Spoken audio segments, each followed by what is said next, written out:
Assalamualaikum. Gak kerasa ya, bentar lagi akhir bulan. Nah, berhubung suamiku gajian tanggal 25, jadi sekarang aku mau membuat evaluasi budget November dulu.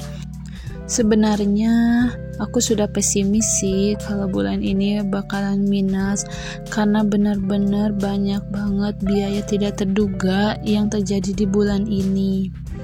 Apalagi aku belum punya dana darurat yang banyak karena emang baru mulai nabung dana darurat di bulan ini, jadi baru terkumpul 60.000. Aku sengaja membuat video review budget November ini terpisah dengan membuat budget di bulan depan, agar nantinya kalau aku butuh atau aku mau nonton, aku lebih mudah mencarinya. Jika terpisah, nanti aku baru akan upload lagi budgeting untuk bulan Desember. Nah, di sini aku buat 4 kolom di mana nanti akan diisi dengan keterangan, terus budgetingnya berapa, aktualnya berapa, dan selisihnya berapa, biar gampang untuk menghitungnya. Nah, di sini aku tulis ulang budgeting bulan November, setiap posnya berapa, agar lebih mudah menghitung selisihnya nanti atau uang lebihnya. Nah, di sini untuk sedekah 100.000, bayar utang 400.000, arisan 120.000, transport suami ini 700.000 karena emang suami kerjanya 2 hari sekali tapi harus menginap di kantor dan jaraknya emang lumayan, dari rumah ke tempat kerjanya pun 1 jam ya. Jadi itu buat bensin dan buat makan. Nah, untuk belanja bulanan budgetnya 300.000, untuk mingguannya 150.000. Nah, 150 itu udah termasuk gas melon 1 tabung, dan alhamdulillahnya untuk beras aku nggak perlu beli karena mertuaku emang seorang petani dan punya sawah sendiri. Nah, untuk jajan anak ini 100.000, lalu untuk kunjungan ke rumah orang tua 100.000, karena biasanya aku mudik 3 bulan sekali, meskipun satu kota tapi memang perjalanannya lumayan jauh, butuh waktu 3 jam dari rumah suamiku ke rumah orang tua. Nah, untuk tabungan lebaran, pendidikan, dan khitan ini biasanya aku bayar via transfer. Nah, ini dompet pintar yang aku punya, ujungnya udah sobek. Nah, di sini emang uangnya beneran udah kosong ya bun ya, yang nyisa tinggal uang kunjungan buat orang tua aja 100.000.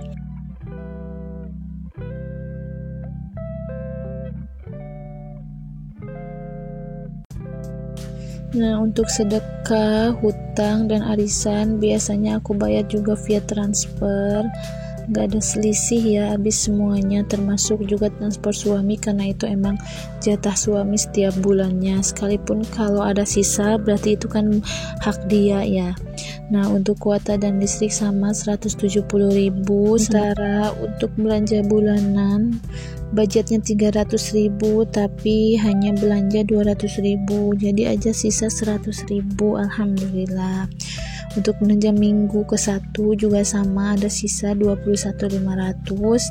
Untuk minggu kedua sisa 50.000, lalu minggu ketiga itu 70.000, dan minggu keempat itu habis ya. Nah, untuk jajan anak sama pasti habis juga, lalu kunjungan otomatis ya itu mau menjadi tabungan. Nah, di sini ada sisa 100.000 yaitu tabungan lebaran, karena kemarin itu ada biaya tidak terduga, jadi tabungan lebarannya aku kurangi jadi 100.000.